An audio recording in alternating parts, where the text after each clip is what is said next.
এখন চাল দিচ্ছি। এই তো দুপুরে রান্না করার জন্য চলে আসলাম। তো এখন হচ্ছে চালটা ধুয়ে নিচ্ছি, আর এই চাল ধোয়া পানি হচ্ছে রেখে দিব। এই তো এটা হচ্ছে গাছের সবজি গাছের মধ্যে দিব। তো এখানে হচ্ছে জমা করে রাখতেছি, 2-3 দিন এটা একসাথে হলে এরপর হচ্ছে এটা গাছের গোড়ায় দিয়ে দিব। তো আসসালামু আলাইকুম, সবাই কেমন আছেন? সবাইকে নতুন আরো একটি ভিডিওর ভেতর স্বাগতম। এই তো আজকে হচ্ছে দুপুরের জন্য হচ্ছে নরলা মাছ রান্না করব, আর এই তো বরবটি ভাজি, আর এই তো গাছের কাঁচা হচ্ছে কাঁঠাল পড়ে গেছে, তো ওইটা আর কি বিচি বের করে নিছি, ভর্তা বানাবো। আর এই তো ভাতটা বসাই দিছি।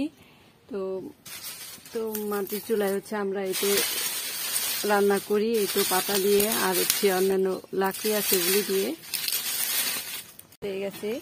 আর এই তো এখানে হচ্ছে সজনা পাতা শুকাই দেওয়া হয়েছে, তো এটা হচ্ছে গুঁড়া করে আর কি আমার মা খাবে, সেই জন্য আর কি এখানে শুকাই দিছি। এখানে এটা গুঁড়া করা হবে, তো ডায়াবেটিসের জন্য অনেক উপকার।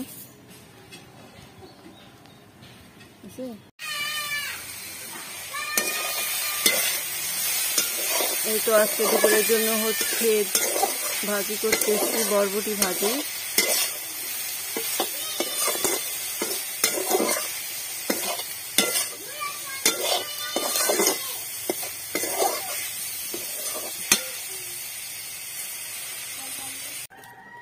এই তো দুপুরে রান্না করা শেষ। তো আজকে হচ্ছে রান্না করছে হচ্ছে কাঁচা কাঁঠাল বিচির হচ্ছে ভর্তা, হচ্ছে বরবটি ভাজি, আর তো এই যে নরলা মাছ আলু দিয়ে আর টমেটো দিয়ে রান্না করছি। আর এই তো এখানে হচ্ছে ভাত, এখন হচ্ছে ভাতটা বেড়ে নিব।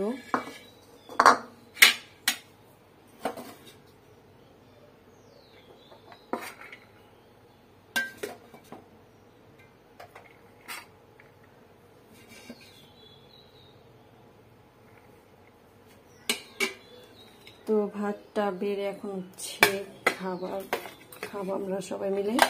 আজকের মতো ভিডিওটি এখানে শেষ করছি। ভিডিওটি ভালো লাগলে ভিডিওটিতে একটি লাইক দিবেন, চ্যানেলটিকে সবাই সাবস্ক্রাইব করবেন। সবাই সুস্থ থাকবেন, ভালো থাকবেন। আল্লাহ হাফেজ।